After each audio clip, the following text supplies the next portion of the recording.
اگر آپ بات کریں ذہنی تناؤ کا، تو ذہنی تناؤ تو جس دن سے ہم نے کورونا کی کوریج شروع کیا اس دن سے ہی ہے، کیونکہ یہ کہا جا رہا ہے اور سننے میں شروع میں آ رہا تھا کہ یہ لگتا ہے، لیکن جب آپ فیلڈ میں گئے، اسپتالوں میں گئے، مختلف جگہوں پہ گئے جہاں پر یہ لوگ اس سے متاثرہ لوگ آئے تھے اور آپ کو وہ کوریج کرنی پڑ رہی تھی، تو یقیناً آپ ذہنی تناؤ کا آپ شکار بھی ہوئے، بہت زیادہ ڈپریشن بھی تھا۔ لیکن ایک پروفیشنلزم کہ آپ نے بتانا ہے، آپ نے لوگوں کو آگاہی دینی ہے، ایک جرنلسٹ جو بتاتا ہے پروفیشنلی اپنے آپ کو ثابت کرتا ہے کہ وہ جو دے رہا ہے وہ بالکل صحیح دے رہا ہے، تو اس میں ایک آپ کے ذہن میں یہ ضرور تھا، خوف تھا باہر نکل کے، لیکن ساتھ میں یہ بھی آیا۔ میری والدہ میرے ساتھ ہے، میری والدہ جو ہیں وہ شی از ایجڈ تھی، تو میں بہت زیادہ اتنی کانشیس ہوتی ہوں کہ میں آپ کو بتا نہیں سکتی کہ کبھی کبھی میں اس کو لے کے بہت ڈپریس ہو جاتی ہوں کہ میری امی میری وجہ سے ان کو کوئی پرابلم نہ ہو جائے نا، تو وہ بہت بڑا ٹراما ہے جس سے میں گزرتی ہوں۔ اور کل میری لیو لینے کے بیمار ہونے کی وجہ یہ تھی کہ میں اس ٹینشن میں آ کر بیمار ہو گئی کہ میں کیا کروں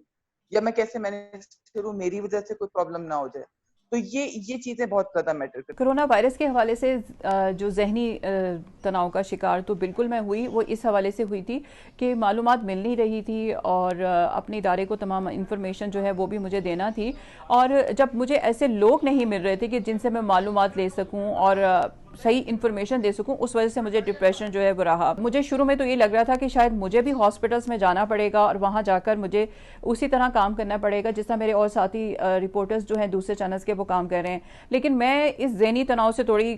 جو ہے کافی حد تک میری بچت بھی ہوگی، کیونکہ میرے ادارے نے مجھے کافی ریلیکسیشن دی ہے اس حوالے سے کہ ماسک ہے، سینیٹائزر ہیں، گلوز ہیں، آپ نے اس کا پہن کے استعمال کرنا ہے، اور آپ ہاسپٹل کے باہر کا جو حصہ ہے وہاں کھڑے ہو کے رپورٹنگ کریں، اندر جانا نہیں ہے۔ اس ساری سچویشن میں جو ہے میرے گھر والے سب سے زیادہ جو ہے وہ پریشان ہیں۔ ظاہر سی بات ہے دوست احباب بھی پریشان ہیں، لیکن جو میرے گھر والے ہیں، میری بیگم ہے، میری والدہ ہے، بھائی ہے، تو وہ زیادہ پریشان ہے۔ سب سے پہلے جب میں گھر آتا ہوں تو میری بیگم صاحبہ جو ہے مجھے کہتی ہے کہ آپ ہاتھ دھوئیں، تو مجھے سینیٹائزر دے دیتی ہے، میں ہاتھ دھونے کے بعد احتیاطاً دوبارہ بھی سینیٹائزر لگا لیتا ہوں، اور اس وقت جو میں نے گلاؤز وغیرہ جو میں رپورٹنگ کے دوران میں استعمال کرتا ہوں وہ میں ڈسٹ بین میں جا کے پھینک دیتا ہوں۔